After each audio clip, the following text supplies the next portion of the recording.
once the most powerful nation on Ansalon, but now lies in ruins. Ishtar challenged the gods and failed. Greetings everyone and welcome back to my channel. Today's video is about Ishtar and the impact they had on the world. So let's begin.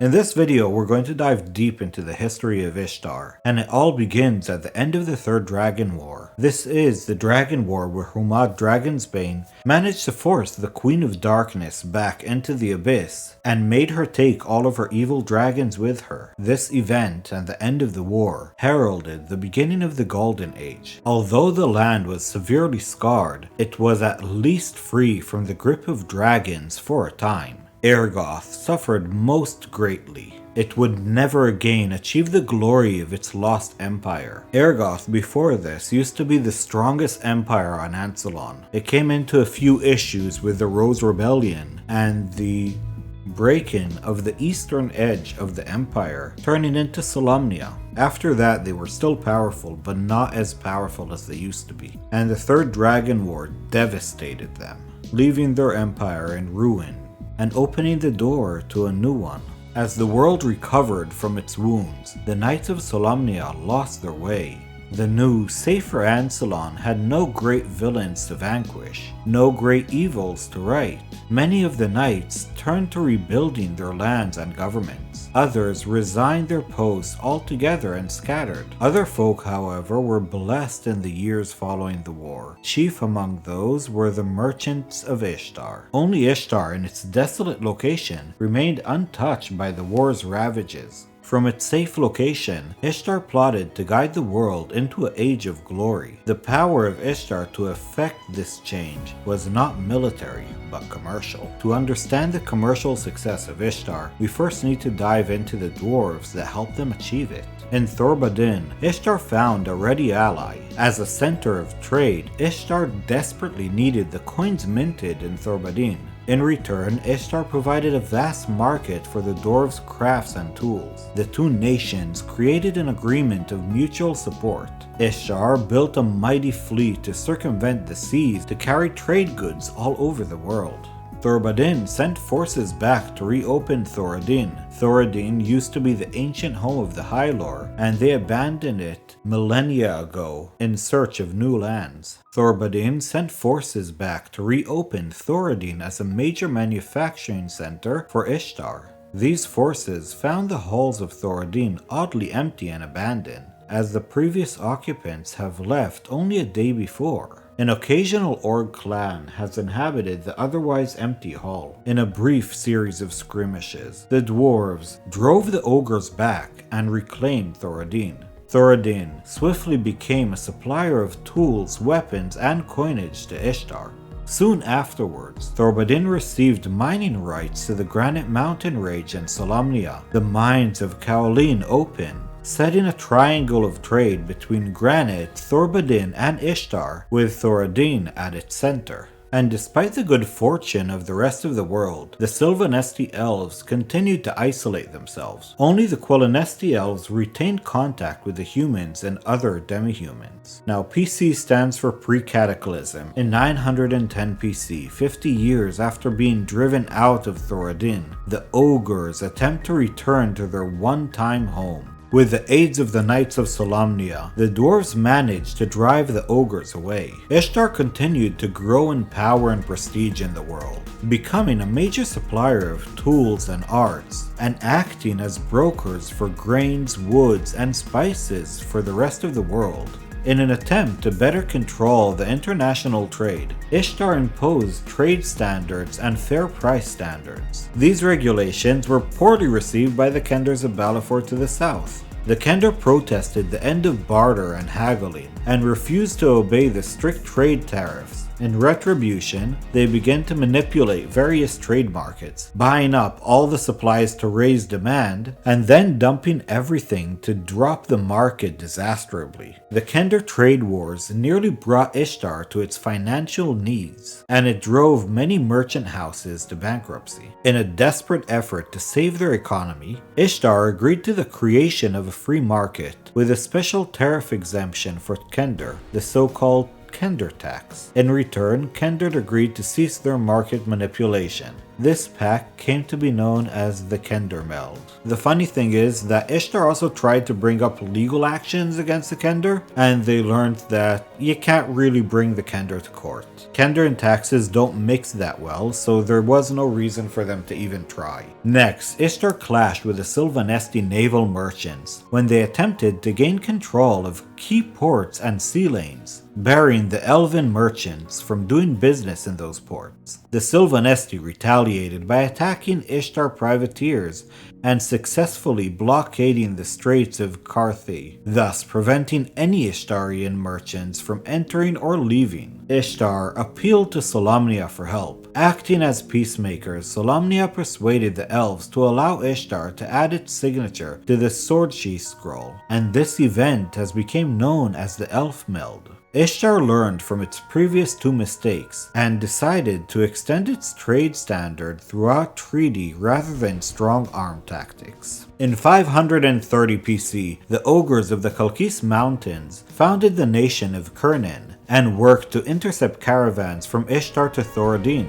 For 5 years, the so-called Ogre Wars continued, until Ishtar, acting on behalf of Thoradin, appealed to the Solamniks for help. Together, the three nations put an end to the raids. Thoradin then signed an exclusive trade treaty with Ishtar, known as the Dwarf Meld, giving Ishtar a lock on 50% of all metal goods. Finally, in the 5th century pre-Cataclysm, when Solamnia became increasingly dependent on Ishtarian trade, the king signed the Sword Sheath Scroll in what was later termed the Great Meld. The signers of the scroll joined forces to put down raids by barbarians from Eastwild, Kor, and Nordamar. Ishtar branded the barbarians as pagans, obviously acting in devotion to the gods of darkness. The Knights of Solamnia, anxious for battle after hundreds of years in relative peace, joined the cause and suppressed the pagans. A series of skirmishes against the barbaric tribes followed. Solamnia justified these battles as a reaction to a massive barbarian uprising in the region. And so the lands of Ansalon experienced nearly 200 years of peaceful coexistence. Then, in the year 280 pre-Cataclysm, Istar started down the road of corruption. The people of Ishtar claimed to be the moral center of the world, and installed their first Kingpriest. Solamnia quickly applauded the effort to support the cause of good throughout the land. Ishtar, however, soon became caught up in worldly and temporal affairs, forgetting the affairs of the spirits. Ishtar began to believe that only they knew right from wrong. In this way, Ishtar repeated the errors of the Organ empires, suppressing the will and independence of the individuals in favor of a national decree of the Kingpriest and his corrupt priesthood. The elves of Sylvanosti grew disgusted by this sham. They shunned the outside world, drawing within to trade only with their cousins in Qualinosti. Both elven nations were too distant from Ishtar to feel its heavy hand as of yet. Now, I do want to remind you guys, Ishtar's main church was the Church of Paladine, the Church of the Platinum Dragon. It's just trying to come and show you there has to be a balance in the world between good and evil, because without evil there is no good, and without good there is no evil. The succession of Kingpriests that followed seemed to be drawn from the most power-mad and corrupt priesthood members in Ishtar. Soon, the Kingpriest proclaimed that all evil was an affront to the gods and mortals and needed to be destroyed. A rigid list of evil acts followed, and bands of ruffians formed brute squads to enforce the outrageous laws. Anyone found guilty of an act of evil would have lands and property confiscated. Some few who were truly heinous were sold into slavery, sent to fight in the arena, or outright executed. While the Knights of Solamnia detested these acts, they were currently too disorganized and too dependent on trade with Ishtar to openly resist their laws. Priests of Ishtar began losing clerical magic, becoming instead the Kingpriest enforcers and inquisitioners. And in the year 94 pre-Cataclysm, the Kingpriest adds a clause to the proclamation of manifest virtue, stating that certain races are evil and must be either brought into the light, i.e. sold into slavery, or exterminated completely. Hunters work to eliminate these creatures, earning high bounties. The Minotaur kingdoms are conquered, and the Minotaurs forced into slavery, as they had been nearly 3,000 years before. By this time, Ishtar is now the center of religion. All aspects of life require the approval of the priesthood. The status of Ishtar's clergy rises. Wizards are hunted as ungodly. Most priests have lost all magical abilities, blaming the deities for their loss. Afraid and jealous of the magic he cannot understand, the Kingpriest urges the people of Krynn to lay siege to the towers of high sorcery. 2 towers are nearly overwhelmed. Rather than lose their towers to the ignorant masses, the wizards of high sorcery destroy 2 of the towers, the Tower of Goodlun and the Tower of Daltigot, unleashing a terrifying backlash of magical power. A backlash that destroyed completely the city in Goodlun and almost completely annihilated Daltigot, the capital of Ergoth. Fearful of the rampant magic that might arise if all 5 towers were destroyed, the Kingpriest grants the mages exile to the Tower of Wayworth, that is the most isolated of the towers that remain. If they leave the remaining towers intact, i.e. the towers in Palanthas and Ishtar, he will allow them all to retreat without any harm done to them.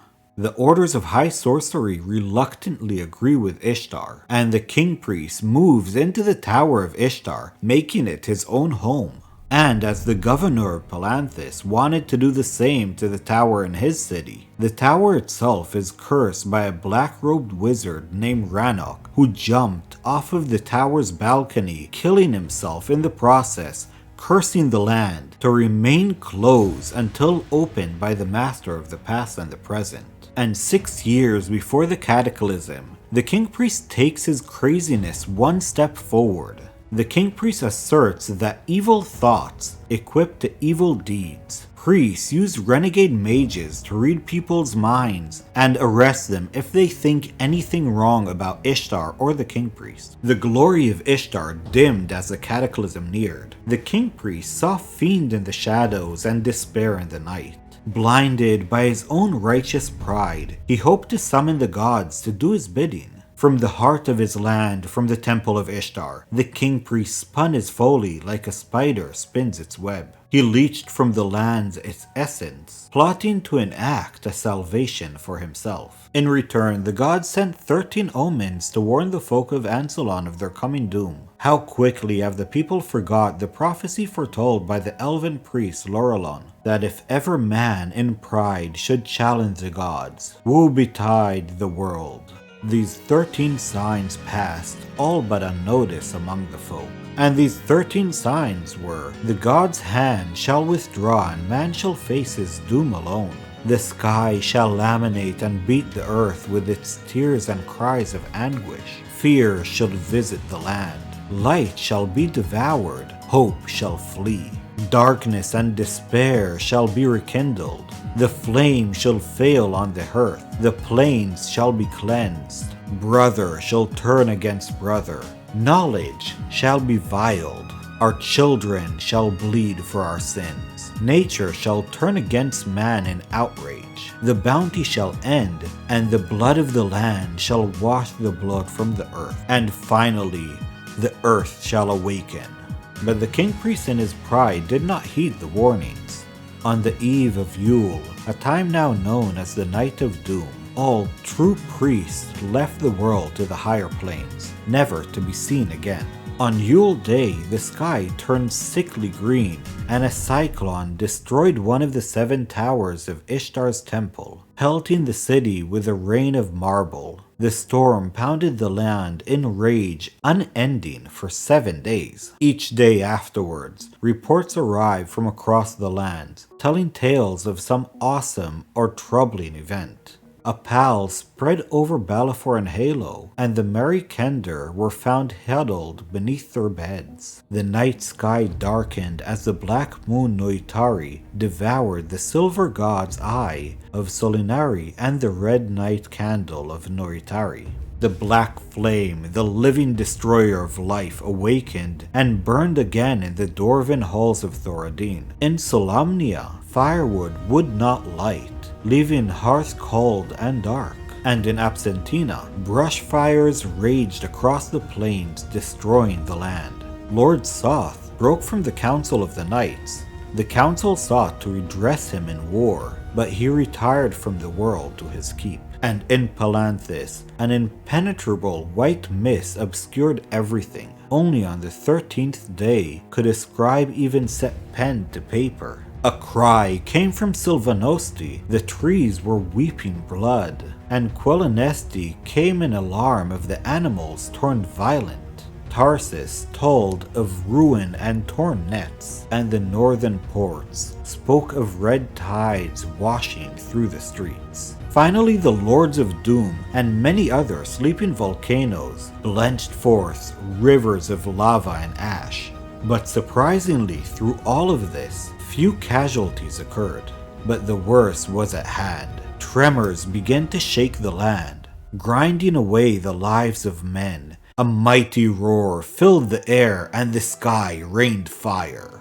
And then, a fiery mountain fell upon Ishtar. It dragged the capital city and the whole nation down to the bottom of the sea. The temple of Ishtar itself was teleported to the plane of the abyss. The impact shredded out from Ishtar and remade the face of Ansalon, and all creatures, good and evil, hid in mortal terror. And that is the video for tonight. Thank you for watching, guys.